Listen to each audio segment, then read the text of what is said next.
Bottom line, man, we got to win. And that was our ultimate goal today, was to win the series. We had two big swings, 2 outs, two-run homers. Lined out a couple of times, but just flipped 10 hits around, basically, 8 other hits, and couldn't string them together. But our pitching staff did a great job. And there's the defense again. I think the ball that Battles didn't catch was a sinking line drive that was up high, and then, it got on him, but a pitch or two later, they turned a double play, so it really didn't matter.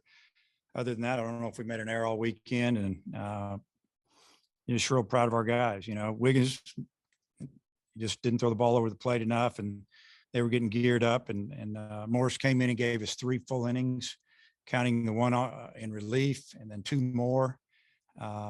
Just mixing it up a little bit, enticing a couple of ground ball double plays, I think. And, then Tiger just threw outstanding, in my opinion.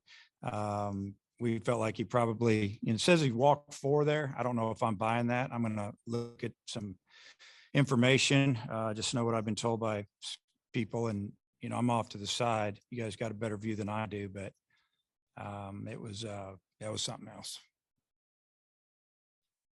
What was that night they like the dugout? You got your closer in there, walks the bases loaded. They got their best hitter up, but he's struck out, may look pretty bad the last bat. Just what was it like in the dugout, and just what you think of that? How he got out of that. Well, that was going to be his last hitter. Unfortunately, we didn't feel like he'd even have to be there. 3 walks, maybe one of those was a walk. You just got to overcome. And that's what I told him yesterday. But the mood in the dugout was, obviously a little bit nervous. We even talked earlier before the inning started, if Elko got up, were we going to leave him? I just, told Coach Hobbs, depending on what was going on, what was the score. And there's no way we could have taken him out there. We didn't feel like he was pitching that bad. We just feel like he got squeezed big time. And, just what a great job. What a great effort to finish that game. That was our game plan, is he could probably give us, we were thinking 50, 55 pitches. He ended up throwing 70. Unfortunately, I think he threw 15 more than he probably had to, but that's what it ended up being. Between last night and tonight, I think Tiger faced Elko with a runner in scoring position 3 times and got him each time. But what did you think of that matchup and how he did against him? Well, that was the biggest issue I had there in the ninth, is that Elko had already faced him today.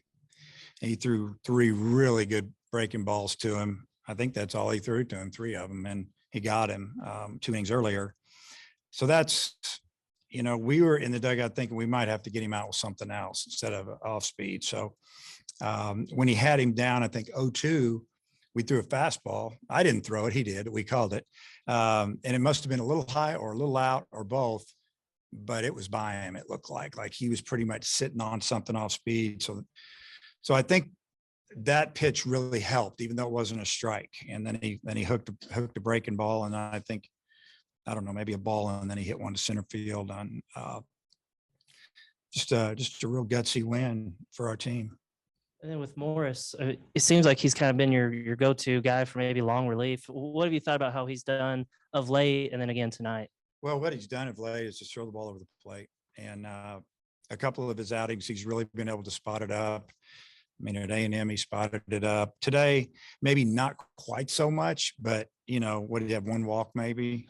And he had 2. And he only struck out 1. He faced 11 hitters. I mean, he just made him swing the bat, and then we fielded it. And, that's all you can ask for guys sometimes. Just give us an opportunity to play defense. Braden Webb had a really great weekend. I think that's what it's in every game. Just what was the key for him this weekend, you think? I don't know. I felt like that Braden really laid off some borderline pitches, especially early in the count. And I remember one at bat this weekend, he got behind quick 0-2, fought, ended up taking a walk, an 0-2 walk. Those are big. And, today, even his first at bat, he's down in the count, and he finds a way to put the bat on the ball, and he beats out an infield single. And I'm thinking that maybe he was the one who scored the first run in front of the home run. So, Lanzilli gets up, I don't know, might have had 2 strikes on him, hit the ball. We didn't know if it was going to go. The ball was really traveling today. Thin air, wind blowing out lightly, and that ball got out. And, so that's the key. If you put the bat on the ball, they got to feel that something might happen. And it did for us right there. You touched on it a little bit. And yesterday you said, you're telling the team when things don't go your way, keep fighting. And to win the way you did today, did you kind of learn something about your team or kind of just what have you seen from your guys the last few days? Yeah, 100%. I think that when Coach Hobbs went out to the mound there in the ninth, he came back and told me a couple of guys were kind of like laughing, like they thought it was almost laughable, the strike zone that was going on there. And they said, "Hey, don't worry, we got it. We'll be fine." And that's the kind of attitude we want. And with Wiggins' performance, I mean, just, how do you go about evaluating him moving forward and kind of just the way your starting rotation lines up? I mean, at times it looked good, but just kind of what do you see from a big picture standpoint? I don't know. I'll talk to Coach about it. It's one of those things that if you haven't had to use too many of the relievers the first couple of games and Jackson has great stuff, it's a plus. If he doesn't have real good stuff, then we have guys left to go. So, we're probably going to keep starting him and hopefully he'll work through this because we need him. So, I mean, that'll be the plan next week at Auburn. I'm pretty sure, unless, something happens during the week, but that's what I would guess. I walked in late, so I apologize if you've addressed this, but when you have a game like ended the one last night, do you find that it's difficult or easier to turn around and play in such a short turnaround like you did today? I've been a part of that a lot, playing a night game and then a noon or a 1 o'clock game, especially on the road. I think you can carry that momentum into the next game. I don't know so much we carried a lot of momentum, but I think we carried a lot of confidence because we had an even series. We were at home. We felt like we were getting ready to break loose, maybe offensively, and we did get our hits. We just didn't string them together. But we got 2 really big hits, and that's all it needed. But a lot of times, if you come back and win a game, walk somebody off the field wherever you're at, I think it carries over to the next day a little bit. I wonder what you think about this weekend versus last weekend. You weren't able to get the big hit last weekend. You did get them in the last 2 games today, and just how you thought your team responded this week. I mean, we got the big hit in the ninth last night. I mean, obviously that was a huge hit, and then today we got 2 big hits with 2 outs and a runner on, and they weren't doubles; they were home runs. They drove in 2 each time, and we scored just enough. So we got 3 big hits in the last 24 hours. So, hey, that's the start. Dave, how cool is Brady out there in those tense situations for a freshman, especially? And I really wasn't paying attention. Who'd you have up in the? Who would you have brought in if he hadn't gotten out? We were probably going to bring in somebody that could spin it a little bit. So we're probably going to go with Ramage, let him get after it for an inning. He's throwing the ball 92, 93 now. And I think he's throwing back like he did at the beginning of the year. We had a lot of confidence in him.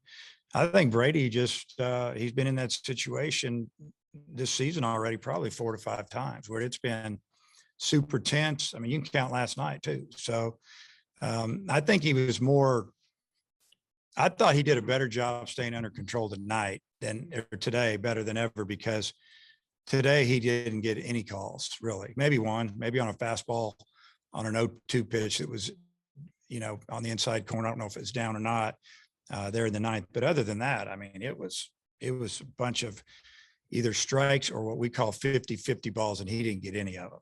And, he held his composure and finished it. You've talked quite a bit about the double play combo of Moore and Battles. The plays they're making, do you still get surprised, or is it almost like you expect it these days? I don't think I get surprised. The one they turned when I think Graham hit it, and he got a leadoff single. It was kind of an infield single.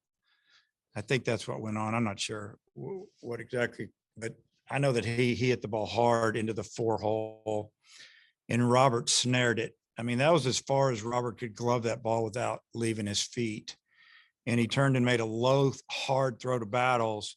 And a lot of people don't realize how great of a play Battles made on that play. If he makes a perfect throw, that's a double play every day. He had to go down to catch that ball and throw that ball with some velocity to first. And my comment immediately was that I just said, that's the best one ever. Because I just keep seeing more and more. And those guys they're nails in the middle. There's some good ones. They've got one. Ole Miss has got a great middle infield that our guys just keep making those plays. I think you turned 9 double plays. Do you ever remember a 3-game league series doing that? I don't think so. 9's like, that's a lot. And credit to the pitchers for getting those ground balls. And then our guys finishing it up out there, because a lot of things can go wrong. Double play, you got to handle the ball about 3 times. So they've done a nice job. I don't think we'll talk to you again before the Missouri State game Tuesday night. Do you anticipate you'll start McIntyre? That's what I would anticipate. Not announcing that yet, though. Actually, you got the Smarters tomorrow. I'm glad you reminded me, because I hadn't even thought about that until right now. Will you write something up for me? You're a good writer. I'll put something in the short house that they may normally see the Smarters. Yeah. It's a lot easier to go to those Waters meetings and talk when you won a game the day before. BetOnline is your #1 source for all your betting needs, sports info, and odds. Find all the latest sports developments, including this week's odds for the Masters Championship and the start of Major League Baseball season. BetOnline is your continued source for all your sporting wagering needs, including live betting and your favorite Vegas casino and poker games. It's super easy to get started, so join today. Learn why everyone is saying BetOnline is the fastest and easiest way to wager on popular sports and games. BetOnline, where the game starts.